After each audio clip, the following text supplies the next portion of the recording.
साथी केन्द्र, म यो पत्र लेख्दा आज निकै रोएको छु। थाहा छैन कहिलेकाहीँ मान्छेको आँखाबाट किन धेरै आँसु बग्छ पुग्ने। पत्रका शब्द कोरिरहँदा औँला पनि निकै काँपिरहेका छन्। मानौ अनायासै म मेरो मृत्युलाई पत्र कोर्दैछु र आह्वान गर्दैछु कि आइज अनि मलाई मेरो मृत्यु दे।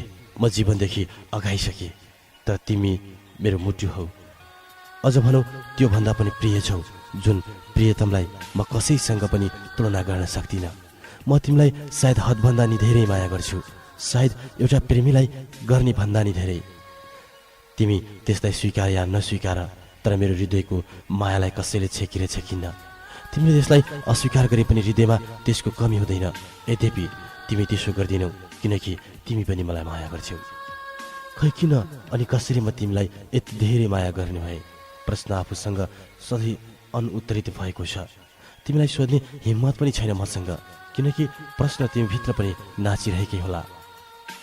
म बिहेलाई सम्झौता ठान्छु। त्योभन्दा माया धेरै माथिल्लो कोटीको हुन्छ। बिहे प्रेम होइन, प्रेमको सम्झौता हो। प्रेम सम्झौता होइन, यसको परिभाषा अझै एउटा निश्चित रूपमा फ्रेमिङ भइसकेको छैन। म तिमीलाई प्रेमको परिभाषा पढाइरहेको छैन, तर यो भने पक्कै सम्झाइरहेको छु कि म तिमीलाई औधी माया गर्छु। जीवन एउटा कथाकारले रचेको कथा होइन, न जीवनका उतार चढाव त्यसका प्लटहरू हुन्। त्यसैले प्रेम हाम्रो कथा होइन, न त हामी त्यसका पात्र हौ। बस मैले तिमीलाई प्रेम गर्छु, तिमी मलाई प्रेम गर्छौ, तर अन्तिम सत्य यो हो कि हामी कहिले सम्झौता गर्दैनौँ।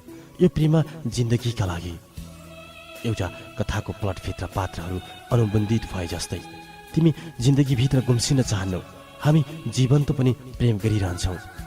अब त तिमी प्रष्ट भए होला, म तिमीलाई बिहेको प्रस्ताव गर्ने छैन, न त तिमीले नै गर्नेछौ, किनकि हामीहरू कसैसँग त्यसैमा अनुबन्धित भइसकेका छौँ। तर सत्य के हो भने हामीले अर्कालाई नपाएर कहिले तडपिएका छैनौँ, तडपिने पनि छैनौँ।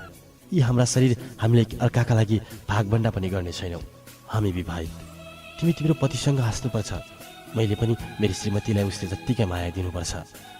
सपना देख्ने जति सजिलो हुन्छ, विपनामा त्यसलाई झेल्न साह्रै गाह्रो हुँदो रहेछ। जब सपनीमा तिमीसँग बात मारिरहेको हुन्छु, विपनामा म आफै तडपिएको हुन्छु। हिजो रातिको सपना अनायासै सेलायो। मलाई त अब के लाग्दैछ भने हरेक सपना सेलाइनुकै लागि देखिन्छन् होला है। यो समाज कति क्रूर छ है फुच्चु। हाम्रो यो जीवनका गाढा मित्रतालाई यो समाजको आँखा लाग्नेछ। त्यो बेला के हुन्छ त्यो भन्न सक्दिनँ। चोखो र पवित्रतालाई किन स्वीकार्न सक्दैन समाजले? पति र पत्नीको औपचारिक लीलालाई हामी निम्तो गरेनौँ। हामीले एक अर्काको जीवन कहिल्यै चाहेनौँ, त्यो चाहन्नौ पनि। अनि के हामी यादमा पनि रुन नपाउने?